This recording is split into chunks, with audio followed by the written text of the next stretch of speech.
So let's get started with the series in which I will complete all the topics and we'll be reading together. I'm using the book Master the Boards Step 2 CK. I have 4th edition with me. Let's get started.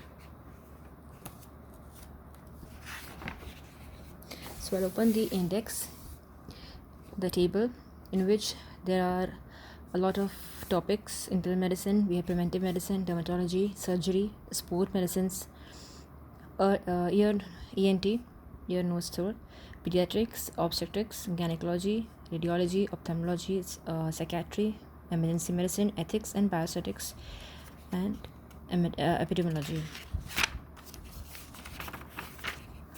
So there's a tip. Whenever I need to complete a topic, or I need to start the topic, don't start with the longest and the toughest topic, because see, the first topic is cardiology, and cardiology takes a lot of time actually to be for the startings.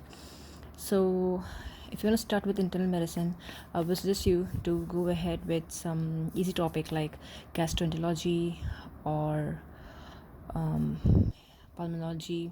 These are easy topics, so you can grab it easily. You can finish your one topic will be finished, and then you can jump into the next topic. So for us today, we'll start with gastroenterology, which is on page number 273 in my book.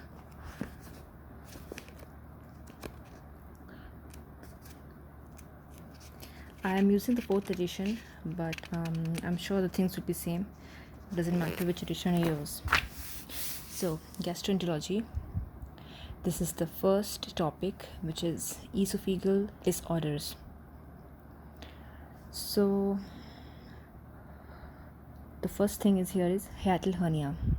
Okay, so what it says, let's start reading.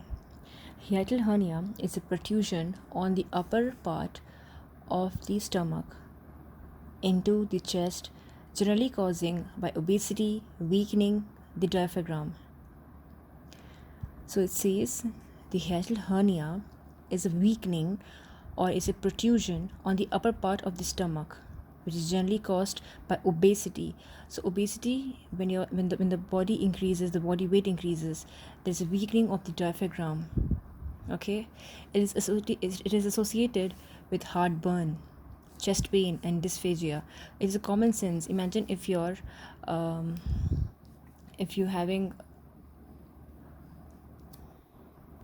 when your diaphragm is weak here, so which can surely lead to heartburn, chest pain, dysphagia, and other symptoms of GERD, okay, which is indistinguishable. So the accidents symptoms can be indistinguishable from GERD, right? Now next is diagnosis is made by endoscopy or barium studies. This is a very important point, and it mostly happens in it's very most common, and it happens in patient aged from 40 to 45 years old. Okay, so we'll move ahead.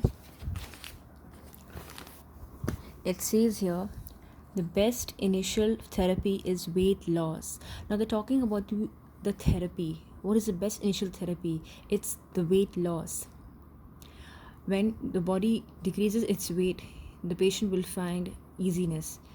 And PPIs, which is a proton pump inhibitors. Next, if symptoms persist, surgical correction such as niacin fundoduplication is performed.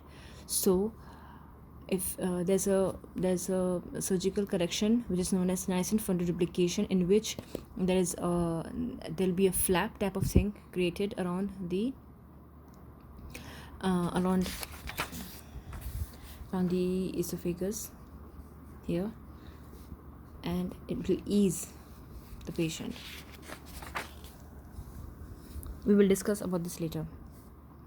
Rarely emergency surgery is done for gastric volvulus obstruction and strangulation or perforation. So rarely any emergency surgery is done for these things. Paraesophageal hernia is more likely to need surgery. So the most important line in this is the initial therapy is weight loss and PPI. And what is a surgical correction? It is niacin fundoduplication. Next, dysphagia is the essential feature of the majority of esophageal disorders. So dysphagia we have already discussed. in the previous page. Dysphagia means difficulty in swallowing. We all know that. And odynophagia is the proper term for pain while swallowing. So dysphagia means difficulty in swallowing, and odynophagia means pain in swallowing. Both dysphagia and odynophagia can lead to weight loss. Hence, weight loss cannot be the answer. The what is the most likely diagnosis question. So if they ask what is the most likely diagnosis, we cannot say it is weight loss. Next, when severe, some forms of esophageal disorders will also give anemia and heme positive stool. Obviously, when we are having dysphagia, when we are having chest pain, heartburn, we can have anemia also. Okay. When any of these alarm symptoms are present, endoscopy should be performed to exclude cancer. Now, which are the symptoms? Alarm symptoms indicating endoscopy include weight loss, blood in stool, and anemia.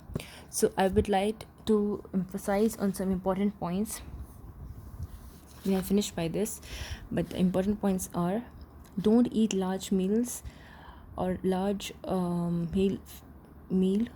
Okay, so the patient is advised not to eat large meals at once. Small frequent diet is recommended. Don't lie immediately after eating. That is, immediately after eating, don't lie. Take a gap of 1 hour, or you can walk. Try to lose weight.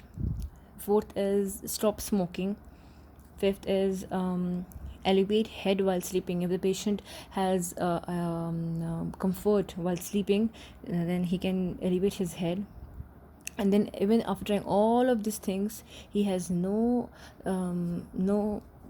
improvement, then he can go for a surgical repair. But if the patient is not getting any treatment, he's not getting any surgical repair, he's not following any of the things, it can lead to aspiration of acid, which is not good. So yeah, if hernia is large, which can lead to low iron due to bleeding. So if the hernia is large, it can lead to low iron due to bleeding here. Okay.